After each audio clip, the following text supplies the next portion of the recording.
Percy's adventure begins. It was a very special time on the island of Sodor.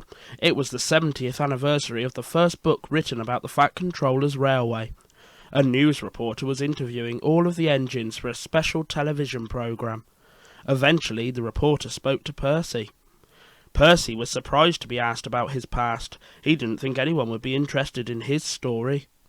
Percy talked about the time he worked on the Great Western Railway. And this is the story he told. Percy was a cheeky little engine, but hard-working too.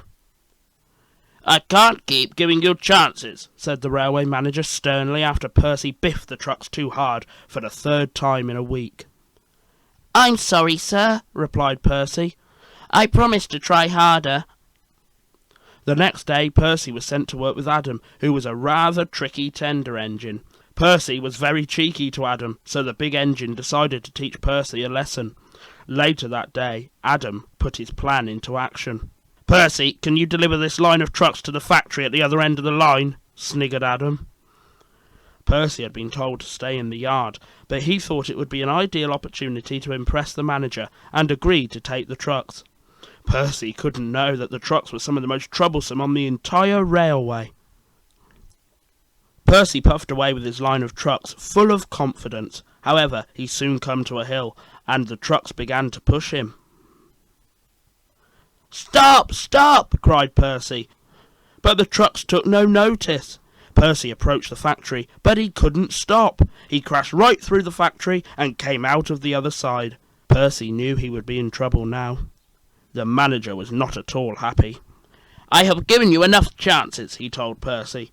"You leave me no choice but to send you to another railway where hopefully you will learn sense." Percy was sent for repairs and soon found himself in a warehouse with several other sad-looking engines. There was one engine in the warehouse that Percy took a shining to. He was called Stanley. Percy asked Stanley why he was being sold. "My smoke box is broken," replied Stanley sadly. "My owner can't afford the repairs." "I'm sure you'll find a new owner in no time," smiled Percy. Percy sat in the warehouse for months, until one day the Fat Controller wandered in. He walked up and down the line of hopeful engines and eventually stopped at Percy. "If I choose you," he said, "will you work hard?" "Yes, sir," replied Percy eagerly. Percy's fire was lit, and the Fat Controller drove him all the way to Sodor. The Fat Controller introduced Percy to kind old Edward. With Edward's tuition, Percy soon learned what to do. Eventually, Percy noticed the lack of other engines. "They are in bad moods and are refusing to shunt," explained Edward. "They say shunting is tank engines' work." Suddenly, a large engine named Henry puffed by and rudely hissed steam at Percy and Edward. The next day, the Fat Controller called Percy, Edward, and another chirpy tank engine called Thomas to the yard. "I have shut the three big engines up for a while to teach them a lesson. I want you three to run the line." "We'll show them what tank engines can do," declared Thomas. Edward and Thomas worked the main line, while Percy took over Thomas's branch line. Thomas's coaches, Annie and Clarabelle, were very impressed by Percy. A week later, the Fat Controller went to see the big engines in the shed. He said he would let them out if they promised to be good. The big engines were feeling very miserable and lonely, so they agreed. The Fat Controller then went to see Thomas, Edward and Percy, and told them they could go and play on the branch line for a few days. Thomas took his faithful carriages out for a run at once, leaving Percy and Edward to rearrange the trucks in the yard. After a while, Edward told Percy to take some trucks to a siding on the main line. "Make sure you whistle to the signalman to let him know you are there," he warned. Percy set off with his line of trucks. He soon arrived at the siding and set off back for the yard. Shortly, Percy arrived at the signal box. Percy waited and waited, but forgot Edward's advice, and the signalman forgot he was there.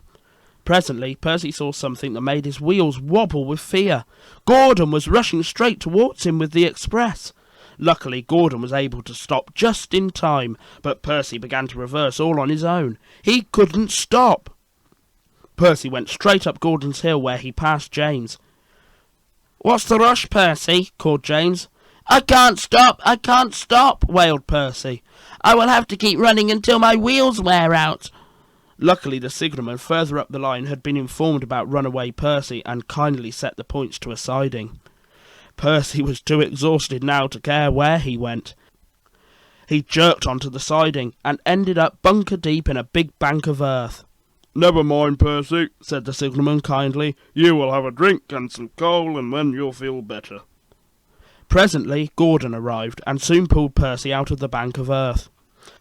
Percy had learned a very valuable lesson. He is still cheeky because he is that sort of engine, but he is now always most careful when he ventures onto the main line. "Thank you for that wonderful story, Percy," said the news reporter. "You wait until you hear my story," said Gordon. "I was one of the fastest engines ever made." But Gordon didn't realise everyone had gone. "Oh, the indignity," he sighed. Percy's Adventure begins. Written, produced, directed and read by SteamTeam, with additional material by Deverton Junction, based on the railway series by the Reverend Awdry, created for television by Britt Allcroft, adapted from the Island of Sodor Chronicles episode. Thomas and Friends is owned by and copyright of Hit Entertainment Limited, all rights reserved. If you enjoyed this story, be sure to check out the full episode on YouTube.